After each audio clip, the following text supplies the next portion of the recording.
Hey folks, I'm Tony. And I'm Tina. And we're TNT RVing. So Tina, where are we this week? We are in Goshen, Indiana at the 2024 International Frog Rally. And FROG stands for Forest River Owners Group, which our Rockwood is a part of.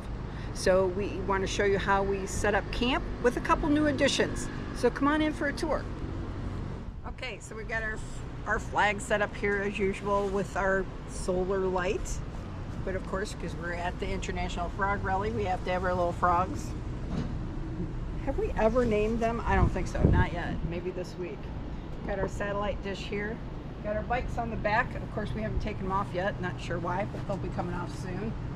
We got our ladder in case we need it. We got Starlink up there along with one of our security cameras. So we got this gutter diverter, which is amazing. And Tony, you want to tell them all about it? Yeah. So a gentleman from Hoosier Aftermarket Engineering provided us this gutter diverter, and he 3D printed this thing.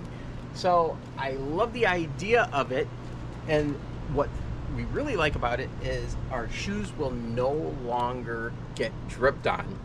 So the way this thing, you might be a little older or what have you, can't get up on your ladder or what have you, they also 3D printed these handles. When you put these together like so, the diverter will fit on the tip of this, and you just simply press this on. So there's no need to get on a ladder to install it.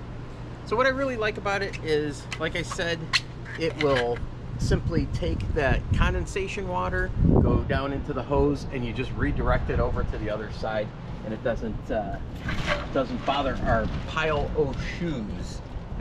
So I will leave a link in the description below on where to get this. Thanks, Hoosier Aftermarket Engineering, for sending this to us. So as we come in here, we have a little more shade so I can take my sunglasses off.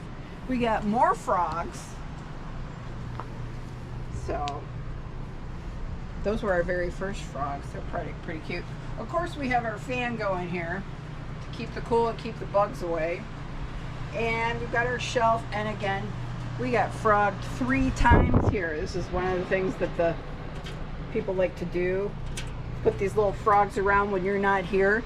So every morning, not even morning, even in the afternoon, we come back and been frogged again. So we have our griddle here, and we usually have 2 tables set up, but not so much this trip because we're not cooking that much here, because at the rally, one of the great features is they have most of the meals in the meal hall. You have all your breakfast, and 4 out of the 6 days here they have dinner. So you don't need this. And then we have our Set Power MC20 cooler, which of course is stocked with beers and water, so all our friends can come and grab whatever they need. Along with this, Tony, you want to explain what's going on over here? Sure. So we were doing some testing. We've been using the Set Power MC20 cooler for some time in our travels when we went way up north in Michigan, and we had this plugged into the truck and had this in the back seat, and it's a 12-volt cooler, and it drops down to -4 degrees, which is awesome because when we're traveling around, if we want to go to a grocery store or something and pick up some food, we set that in there. If something's still frozen, we set it to -4 and it stays frozen. So I really like this cooler, and this is a welcome addition to camping with TNT RVing, let me tell you. But what I did, because I wanted to actually give you some feedback of power consumption and that sort of thing, I'm going to turn this fan off right now. I bought a device here that will keep track of the wattage that is being used. Right now we're pulling 0.7 watts. I don't know if you could see that. Actually 0.656 kilowatts. So 115 volts currently. Amps is 0.035, which is very minimal. The lowest wattage that the cooler uses, or used in this whole time we were using it, was 0.6 watts. The highest wattage draw was 74.9 watts.